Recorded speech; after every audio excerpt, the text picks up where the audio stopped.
conversation today is just going to give you the best information that is evidence-based, that is honest, it's factual, and it is peer-reviewed, and it will kind of give you a glimpse into where you should be headed with your training, okay?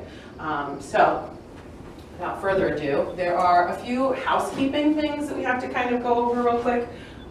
So my research foci, everything that I'm about to present to you and what I presented last semester, and then everything that I will again present in the summer semester, it will be different, I shouldn't say again, but everything that I will present in the summer semester, they all have built off of these research foci, my mission, my vision, my guiding principles. So my research foci are physical performance testing, aka the ACFT, screening tools to identify movement deficiencies, and that's actually what we're going to discuss tomorrow, so that's not bolded today for a reason, and then physical training programming, and that's what we're going to discuss today, okay? Yeah, click. Then here on my, it's okay, sorry. My guiding principles here are to prevent and reduce the incidence of injury. We're going to talk about just how outrageous the numbers are surrounding musculoskeletal injuries for the Army. And all of this information is to help you kind of reduce those incidents of injury. We're going to prioritize evidence-based screening tools. Again, that's going to be for tomorrow. Effectively communicate exercise programming for physical performance testing. My mission is to assist U.S. military personnel by delivering them authentic physical training programming and screening tools for improved performance and injury prevention. And then my vision is to promote U.S. military personnel physical readiness through screening measures and strength training. So it's all very much tied together. It all kind of sounds very repetitive, even though it is a little bit different on each side. But the drive is there for what we're about to cover. So the learning objectives for this class, by the end, I hope that you will be able to understand the incidence of musculoskeletal injury rates within the Army and how they relate to the ACFT, physical training, and limited duty days. I want you to be able to integrate strength training and high-intensity functional training information to exercise movements that are used to strengthen the lumbopelvic hip complex, that's your LPHC there, for the ACFT. And then I want you to be able to apply strength training and high-intensity training guidelines to soldier physical training.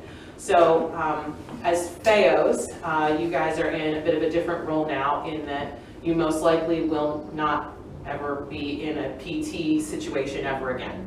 However, this was designed for the cadre here. So I was hoping to have some drill sergeants who would directly impact and have leadership roles over physical training time. The other side of that was those soldiers could then share information and knowledge that they then got from the research and the information that their leaders gave them, and they could share it. You know, knowledge spreads. Hopefully that's the whole goal, right? To be able to have it spread like wildfire and people do the right things. And lastly, be ready to help your soldiers in physical training and ACFT testing. So, when we get started here, we look at the Army population and opportunities. Army Special Operations Force, or ARSOF, they actually comprise about 35,000 soldiers within the Army. The total number of soldiers across the Army is almost 1 million.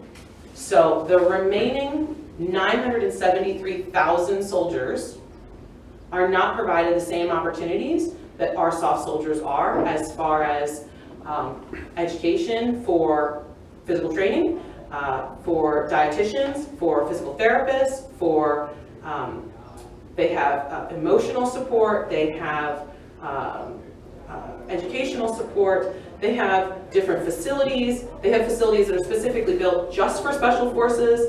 They have a lot of resources and a lot of healthcare professionals designed to make them the best that they are. However, that percentage of 3.4% of the total Army is not all that's going to go and be on the ground fighting and doing things. There are a very small percentage of the total number of soldiers that are out there that are receiving great information and the rest aren't. So how can we do it better, right? Well, the reason that they do is because of the THOR3, which is the Tactical Human Optimization Rapid Rehabilitation and Reconditioning Program. So that is specifically set up for those special forces units. And the rest of the Army gets the holistic health and fitness. The holistic health and fitness is a great concept, really is. I truly hope that it gets implemented well within units across the Army. But it's designed to improve physical, nutritional, mental, spiritual, and sleep for all soldiers, which would be fantastic. So it's gonna take time. It's kind of like the ACFT, you know, it's been modified a number of times. It's been kind of through the ringer here. Maybe this is the last one, who knows, right? But we'll see. So it all just takes time to get through.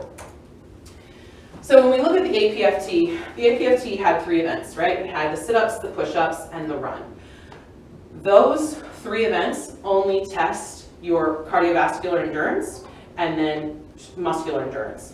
And that's it. It did nothing else. When we look at the ACFT, it tests balance, flexibility, mobility, coordination, speed, power, muscular strength, muscular endurance, cardiovascular endurance. It tests so many fitness domains. It's such a better indicator, and actually the ACFT compared to the APFT provides 80% accuracy for soldier effectiveness in combat compared to the APFT. The APFT only provides 40% effectiveness for if a soldier will be effective in combat. So the tests are so totally different, and one is clearly much better than the other. The ACFT is occupationally driven, it's combat related, and you can look at every single event that they have and how it relates to movements that soldiers do in the battlefield, in training operations. And then those fitness domains we just talked about. It costs about $55,000 to $75,000 for the Army to get a soldier and take them to their first unit. That's how much it costs the Army, what they put into a soldier to just get them to their first unit. It's a very expensive asset to then not properly provide prescribed exercise programming and strength training information for them to be able to do their job the best. It's a really expensive asset to waste. So it's a lot of money sitting on the line. The needs of the Army are still the same, even though the ACFT has changed. And we're going to move on now to some things about the ACFT and then some injury rates surrounding it. So the ACFT recently changed now, yesterday. So now it is the 3RM deadlift, the standing power throw, hand release push-up, sprint drag carry, the plank, which replaces the hanging leg tuck, hanging knee tuck, and then the 2-mile run. So we're going to talk about these a little bit more down the line. But the problem here is that most of the time with PT or with any ACFT events, you have PT where it's just random acts of fitness. And unfortunately, what you do one day maybe did not build on or had anything to do with the day before, or it has nothing to do or build on the next day that's coming. Or it has nothing to do that will specifically gear you and prepare you to do better on the ACFT. You know, I've worked at CrossFit gyms, and I've seen a lot of people come in and they say, oh, well, I'm going to start CrossFit and I'll get pull-ups and then I'll be able to do the hanging knee tuck better. It doesn't work that way. You can't just do workouts without deliberate movements on those skills and expect to get those skills. You cannot just do thrusters and box jumps and expect to throw a ball up over your head backwards and max out. It doesn't work that way. You have to throw the ball up over your head backwards multiple times to get better at it. You're not going to tell a football player to go get in the pool and swim, and that's how he's going to get drafted. No, he has to do skill-specific things, right? And it's the same thing here. So you have to train those skills specifically for the ACFT. So when we look at some things here, so Zumo said that military personnel needs to move away from random acts of fitness and use more deliberate programming to maximize efficacy and reduce injury. The research is out there that says you need deliberate programming. You need people who are going to lead those PTs, PT sessions, and really drive home deliberate exercise prescription.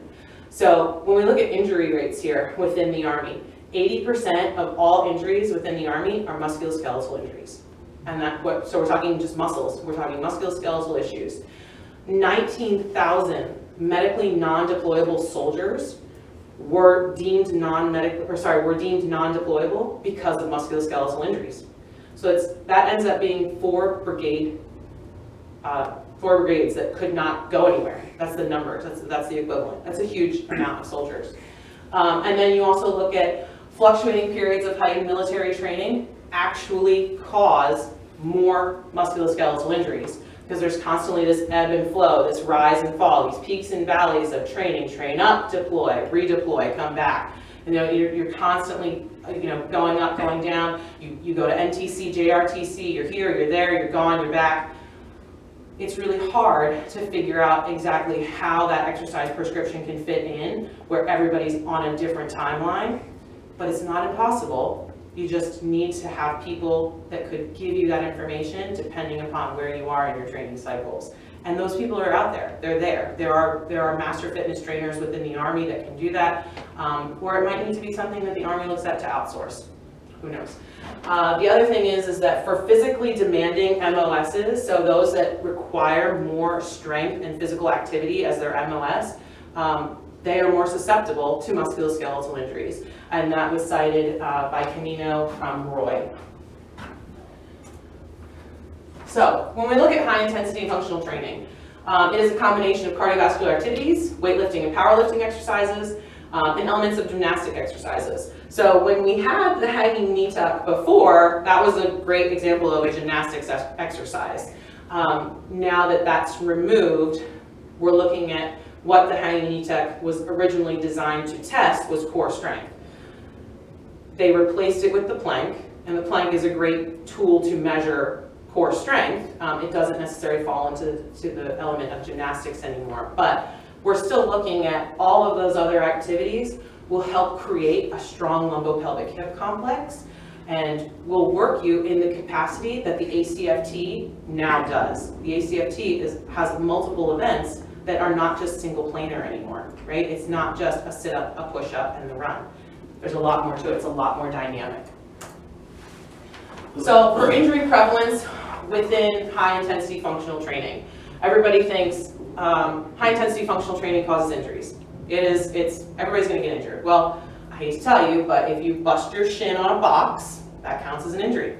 If a rubber band snaps and hits you as you're stretching on a rig and it detaches your retina, that counts as an injury. And that was actually one injury that I read in a research article, that counted as an injury for one of the researchers as he was collecting data. It's crazy, right? So it wasn't a shoulder, it wasn't a knee, it wasn't a blown out lumbar disc, it wasn't any of that. It was a band that snapped and detached the guy's retina. It's crazy, but it counts, right? So there are crazy things that happen as far as injuries getting counted, and injuries are prevalent in any sport. You could go swimming and hit your head on the wall because you missed your flip turn. You know what I mean? Injuries are prevalent everywhere.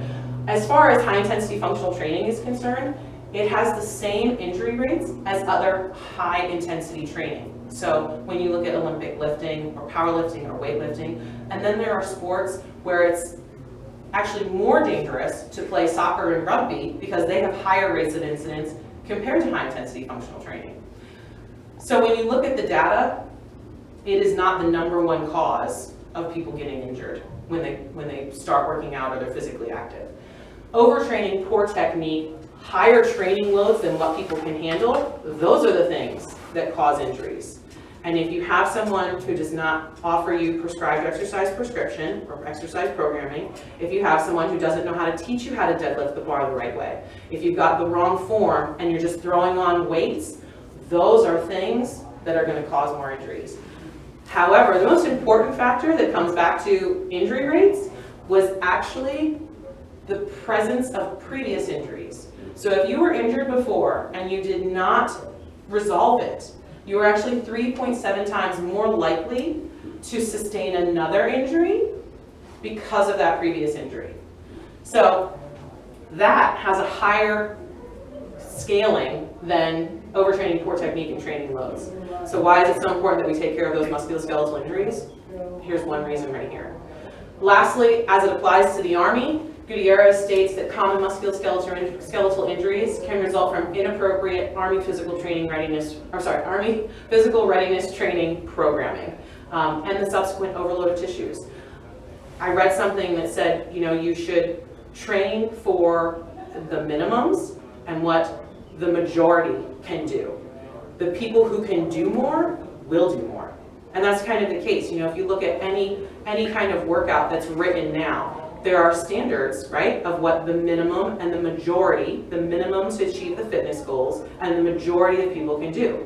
And then there are always the people who will excel above and beyond that, who can do more reps, who can do more weight, who can do a longer time. And they will, but they are on a bell curve, they're the ones that are down here, right? So you always train for the majority in the middle, and that's most people. So when we look at high intensity functional training exercises, these are considered to be compound movements, meaning that they are multi-joint, right? We are now looking at things that are not single planar. You are not going to go out into a training exercise and do this. It's not going to happen. There's nothing that you do where you are bicep curling anything, okay? You're going to pick something up and put it on the truck. You're going to pick up weights or pick up bags. You're going to put stuff up high. You're moving in a multi-planar fashion now, and it's multi-dimensional. It's much more dynamic, which is what the ACFT is. We're really getting away from all this single planar movement. The benefits, these are kind of wordy, I'm sorry, but the benefits, performance improvements can occur on all aspects of performance testing measures by participating in a standardized training program, which elicits short-term short-term skeletal muscle adaptations, such as improved neuromuscular efficiency. That was by Allen. Over here, Cabadon says that increases in increases in strength, bone density, cardiorespiratory endurance, and weight management are some of the benefits from high-intensity functional training. Cabadon actually had also found that the bone density comment was really important because you could increase bone density in your upper body. And if you think about that, that's really important because your legs are weight-bearing. It's really easy to end up with increased bone density in the lower half of you. You walk around, you run, you squat, you deadlift, you do all these things. But when it comes to our arms, our weights are much lower, right? And we don't walk around on our arms. So they're non-weight bearing. So to actually be able to increase the bone density in your upper body is significant. It helps down the road with osteoporosis. It helps down the road with strains and sprains because you can end up having stronger bones and stronger bony attachments for those muscles. So it's really important to be able to do this. So that's why it's tying all back to this high intensity functional training. And then Evans suggests that strength and conditioning for tactical athletes will likely increase G tolerance, decrease injuries, and decrease healthcare costs for active duty and retired fighter aviators.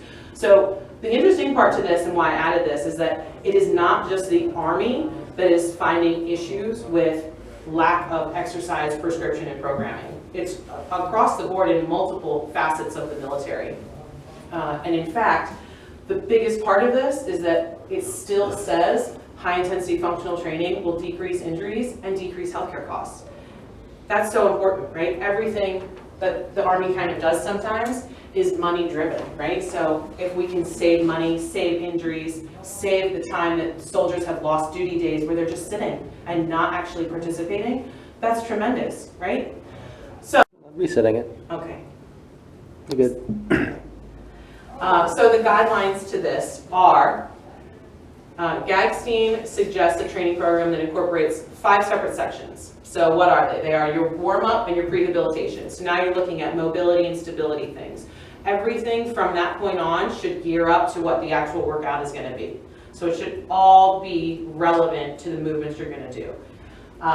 Next should be strength, power, and agility. So now we're looking at those major lifts. ACFT specific movements. You have to train them if you want to get better at them. And you have to throw a ball up overhead. You have to do a side shuffle. You have to pick up kettlebells and carry them. You have to move the way that the ACFT demands. It's not just going to come. And then task specific. So depending upon if your unit is gearing up for something, maybe there's an event coming up and you're going to be rucking. Maybe that's what you start doing. Maybe you've got a ruck coming up then. And then obviously recovery and regeneration, that kind of goes back to your warm-up and your prehab because you're a lot warmer now. You can actually stretch out and start making some plastic changes on that muscle and increase that mobility. That makes you work better as well. So the Army would benefit from implementation of a high-intensity functional training program because it's open to changes in terms of exercise progression and intensity. It allows a large population with different levels of physical conditioning to perform them safely and effectively. You guys might have soldiers that come in where their K through 12 experience did not have gym. They didn't have gym, they didn't have any exercise, they've never been in a gym, they have no idea what they're doing. High-intensity functional training is fantastic for everyone. It can be scaled in any way, it can be modified in any way, the weights can be changed in any way. And if you have someone who is a fitness professional who can sit and coach them on the core fundamental movements that they need and how to do it well, then you end up decreasing injury as well. So it's so important to do this. All of that was by Dexheimer, Falcon Kennedy, Meyer, and Montalvo. Weisenthal found that in those gyms where high-intensity functional training was implemented and a period of adaptation was provided, he saw a decrease of injuries by 18.5%. So sometimes you might come to a gym and they have like an on-ramp, or they might have a, hey, come do this fundamentals class with us. Hey, we need to see you do these movements first before we just set you into a class. Those opportunities actually decrease injuries by 18%, which is fantastic. That's a huge number. It would be great if we had trained professionals who could do the same thing for new incoming soldiers who didn't have the experience, who didn't know what a clean is, right? Who didn't know how to use their hip in a powerful way. How can we teach them how to squat? You know, like, whatever the case may be. And then finally, Cavendon found that just 6 hours or more per week, and you guys are slotted an hour and a half typically, right, for PT every morning. So if you're slotted that ends up being 7.5 hours a week. So we're already at the minimum and then some. But found that at 6 hours of high-intensity functional training participation determines a better body composition profile, meaning higher lean mass and lower fat mass, in comparison with age-matched and BMI-matched physically active controls. So we're already looking at weight management, and then we're looking at lean body mass, and then we're also looking at all of the other information and research that's out there that says that it's not more injury problematic, that it ends up causing a lot more benefits. You end up with increased bone density. There's so many things through the research that say this is a really great thing that you should be doing. All right, so brainstorming session. So what we're going to do is we're going to take a hot second and we're going to look at the events of the ACFT, and you're going to tell me what exercises you think you would put into each of these and how they would benefit you, make you better, stronger, faster, more powerful for these events. So, hon, can you hit pause? Thanks. What this slide was for, you good? Mm-hmm. Okay, what this slide was for was just in case we needed it, but we don't because we've got everything else. But your 3RM deadlift, again, you're looking at that strength and endurance for that movement. For your standing power throw, balance, explosive power. So again, plyometrics, jumping. Just remember with plyometrics, you really want to keep that to no more than 2 times a week. That's how people end up busting calves. We don't want to do that, right? So anything that is sprints, anything that's jump roping, anything that is box jumps, anything that's like that, where you are loading and firing off your calf, that's a plyometric, okay? Only 2 times a week, okay? Don't bust a calf. Hand release push-ups, chest, shoulder, tricep strength, okay? Sprint, drag, carry, strength, endurance, mobility, grip. And plank, core strength and endurance. You know, when we look at the plank, there's a whole lot here that can tie into everything else. You know, and just those with the farmer's carries alone on the sprint, drag, carry. What if you took those farmer carries and you put them up here? I guarantee you'll feel your core pull in a lot more. What if you took those farmer's carries and instead of a front rack carry, you put them up overhead? Okay. What if you took one and you just picked up one and you took it as a suitcase carry? You'll feel it on the other side, right? So you always want to think dynamically, how can I challenge something? And then lastly, the 2-mile run with aerobic endurance. So in conclusion, I hope that I didn't waste your time and you're not wishing that you were studying instead. But I do hope that what this kind of drives home is that you can now share with other people that high intensity functional training is safe, it's effective, it's a great means for getting results on the ACFT, which now demands for physical readiness that you are coordinated, have balance, have flexibility, have mobility, have strength, endurance, have cardiovascular, anaerobic and aerobic abilities. It's across the board, so it is demanding. But I hope that what you got out of this was that you can take this and you can run with it because it is peer-reviewed and evidence-based, and it's research that you can back up what you're doing. Okay. QCC is questions, comments, concerns. Anything? Nothing? Okay, then my thank you is to everyone here who was able to sit and give me your time, and to everyone that is on that list who was able to help me put this together. And I appreciate you guys coming in and listening, I really do. So I hope it was beneficial to you in one way or another. So thank you so much. Thank you.